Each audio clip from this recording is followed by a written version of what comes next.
Welcome back sa ating mga balitang basketball. Ito na ang ating mga fast break balita.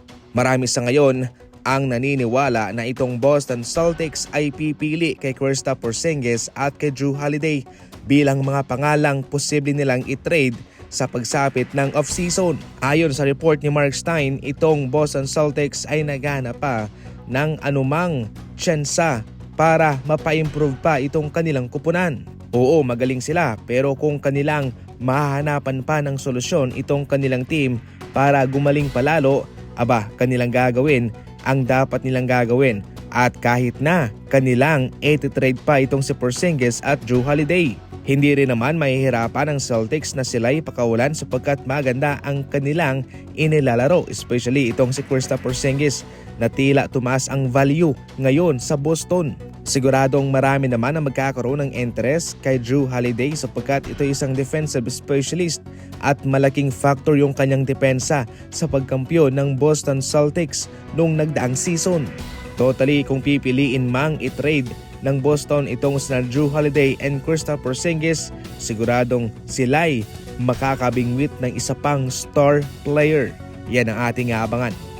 Marami ang nagulat nang sibakin ng Memphis Grizzlies itong si Taylor Jenkins, ang kanilang coach. Ito'y marahil maganda naman ang tinatakbo ng kanilang kupunan at sa ngayon nga ay sigurado na ring papasok ang Memphis Grizzlies sa playoff.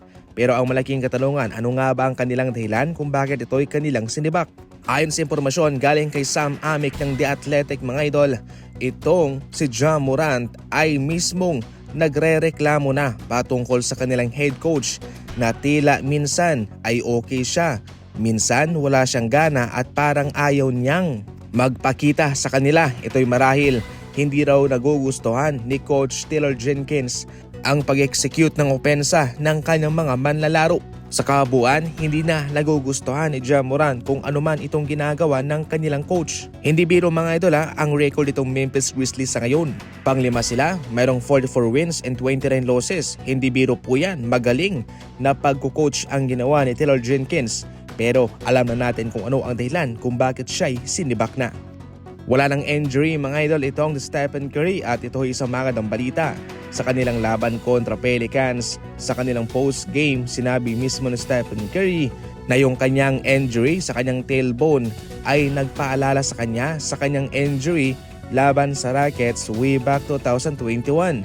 Pero hindi naman daw ito katulad noon na malala at nangangailangan ng mataas na recovery process. Ang kanyang kasalukuyang natamong injury ay hindi naman daw ganoon kaseryoso at okay na siya. Ibig sabihin nito, mga idol, ay hindi na tayo makakakita ng setback kay Stephen Curry at siya'y makakapaglaro na full straight sa kanilang susunod na mga laban. Kahit papano, nagkaroon siya ng pahinga at okay na po yun para sa kanyang conditioning at para makapaghanda sa anumang kakarapin nila sa susunod na yugto ng kanilang kampanya. So yan lang muna sa ngayon ng ating mga fast break balita. Maraming salamat po sa panunod.